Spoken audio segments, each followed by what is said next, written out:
Hello everybody! Today I'm going to show you how to make pottage or pottage. In medieval kitchens, pottage was created as early as the 12th century. So we're talking about the 1100s. People ate pottage every day. It didn't matter what your social class was, whether you were rich or poor, pottage was usually on the menu. Of course, in wealthier households, they would have had more access to spices than poorer folk, and they might have even chopped in a bit of meat. Now, because it's such an old creation, there are no actual written down recipes for pottage. There are, of course, many more modern recipes, including some French recipes, but I'm going to be recreating a pottage from the 12th century. And I'm going to be using mostly vegetables that would have been around at that time. I'm going to be adding some pulses as well. They were a good protein source. And I'm going to thicken it with some porridge oats. Yes, really. Now, in the Second World War, rolling forward many hundreds of years, oats were an important protein source in the diet during the war. Oats contain 14 grams of protein per 100 grams in weight, which is high. Oats would have been around in the 12th century, as would things like spelt or barley. Now, spelt is also a high protein grain, and that's been around in Europe since the Bronze Age. And in fact, it was first cultivated around 5000 BCE, which is your early Neolithic period. A lot of the ancient grains indeed are quite high in protein. I'm going to be thickening our pottage with a bit of porridge oats. You can also use oatmeal, which has been ground a little more finely.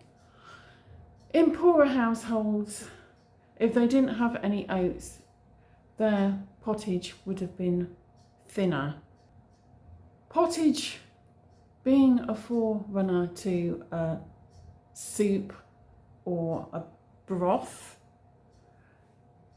also, of course, can commute to stews.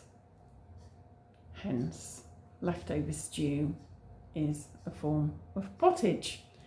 It's prepared along similar principles. Anyway, without further ado, let's get started. I have here some chopped leek and onion, all washed. I also have some of my lovely garden herbs. I have some rosemary, I have some broadleaf thyme, and I have a bit of oregano. The onion and the leeks were from an organic vegetable box. I'm going to use a little bit of butter in a large pan to sweat these off. Now, in the medieval period, people would have made their own butter. If you would like me to show you how to make some flavoured butter, such as chili butter or herb butter or garlic butter, please comment below. The butter has melted nicely, so in with those leeks and onions. We just want to sweat them off. Let's give them a stir. Now, you may notice I'm using the other end of a wooden spoon.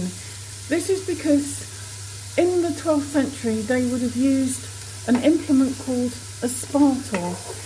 Now, today it is known better as a spurtle, and it's used for stirring porridge. Especially in Scotland, a lot of Scottish people, correct me if I'm wrong, will know what one of these is. So they're all stirred through the lovely, gorgeous butter, and I only added a little bit. Now, as there is no recipe written down, I am presuming that the medieval folk would have sweated down their onions and leeks in this way. In poorer households though, they may have just chucked everything in and added their stock and then simmered it away on a low heat until supper time. And to be honest, they would have added to the pot as they went along. The pot would be on the stove every day. They might have eaten pottage even for lunch as well, especially if they didn't have access to a wider range of foods, and at least it kept their bellies full and gave them enough energy to do whatever work they were involved with. A lot of them probably working in the fields. The onions and the leeks have sweated down really well now, and I've added the root veggies. We have some carrots, we have some organic chopped red potato. I've left some of the skin on. I've just taken off the blemishes. This is white turnip. Now, this is the only one that probably wouldn't have been around in the 12th century, and this type is kohlrabi. I've added half a kohlrabi. I didn't have any swede or any other turnip in the house. I'm purely using whatever I've got. And now I'm going to add some veg water, and I'm also going to add some normal water because this week I didn't have an opportunity to make a stock pot. If you want to know how to make a stock pot, I will link the video at the end of this. Something to watch next.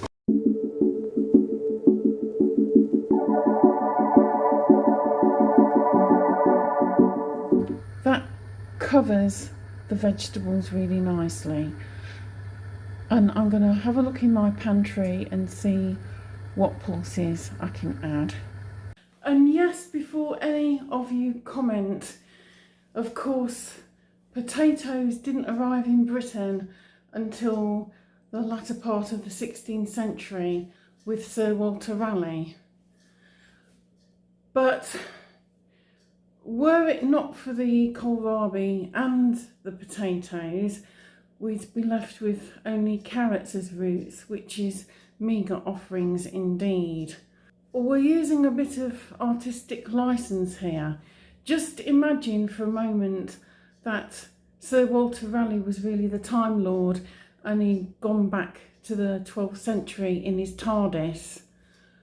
Or let's not forget that pottage was still eaten every day in Tudor times, and indeed is still eaten today, although not every day and with far fancier ingredients. Look what I found. I found a tin of brown lentils. These were about 60p. I'm going to use these. Now you can also drain off baked beans if you don't have anything else. They work just as well. So in with the lentils. Give that a stir. Now, if you don't like porridge oats at all, you don't have to put them in. If you wanted something a bit spicier, if you felt like being a bit more middle or upper class, or even if you just wanted a nice thick soup, you could add some red lentils. Just rinse them thoroughly through cold running water and then just add them dried as they are to your pan. These lentils, of course, have been pre-cooked. Another thing is, if you're going for something a little bit spicier, If you added the red lentils, you could make it like a curried pottage. Why not? In there you go. This has been on a low heat for a few minutes. It's starting to do something. I'm going to add about 3 dessert spoons of jumbo rolled oats. This is the Waitrose Douchy Organic brand of jumbo oats. So part of King Charles's enterprise. I'm going to add these. I find they thicken up really well. Makes a very luxurious porridge. In fact, I think pottage is like a savoury porridge in many respects, except you've got chunks of vegetables rather than anything more finely cut. Although you could probably chop the vegetables as finely or roughly as you like. If I find it's getting too thick, I can just add a little more hot water just to thin it down a bit. I'm also going to add a little bit of sea salt just to give it some seasoning. I'm not sure how many poorer households would have had pepper, so I'm not going to add any pepper. Black pepper in particular anyway, is a spice. Of course, if you're in a wealthier household, you would have probably had access to black pepper. It is actually smelling absolutely gorgeous. I'll let this do its thing and thicken up. Stir it occasionally.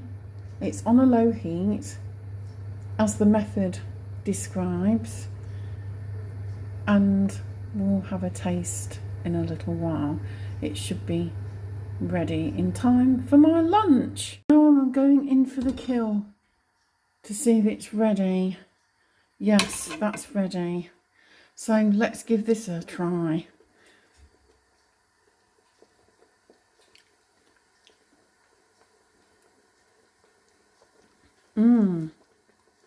That's really nice. Okay then, let's serve some of this up. Now, I don't have any authentic bowl or trencher. I have an enamel plate, which is the oldest thing I have, and I'll serve it up with a wooden spoon, and then I'll have a little taste. I'm serving it up with some of my homemade bread, which I've spread with a little bit of butter, though you would have probably just had the bread without butter, just plain. The proof will be in the eating. There's an annoying fly buzzing around, but I'll try not to let it distract me.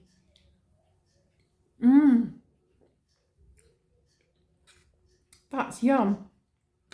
It's surprisingly good, given that there's no pepper. I like my food well seasoned. I put plenty of salt in. You wouldn't want more than a scant dessert spoon. And some people might find that a bit too much, especially on a low sodium diet. Anybody who is, just put a teaspoon of salt in and see how it is and correct the seasoning if you need to. Lentils do soak up quite a lot of seasoning though.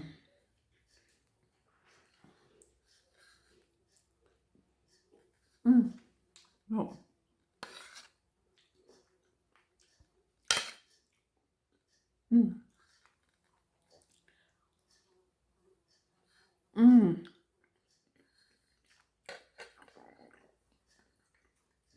That's so good. I'll dip the bread in it. Let's see how that is.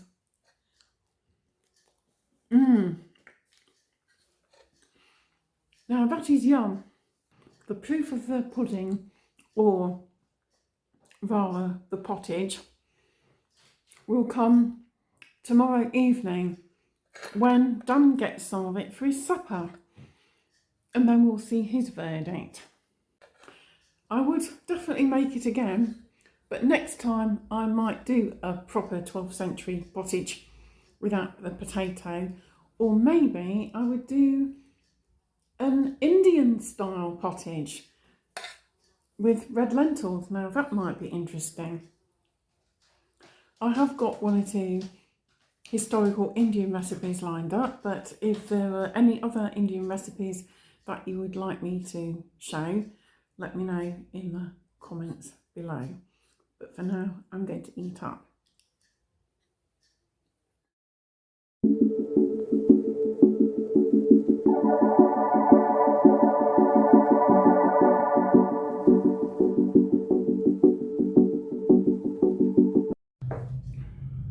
Right, let's try this pottage.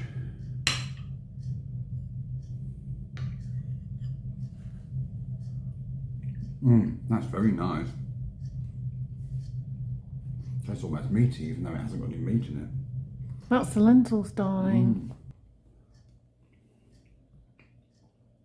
Definite. So what kind of score would you give that? Oh, easy 9.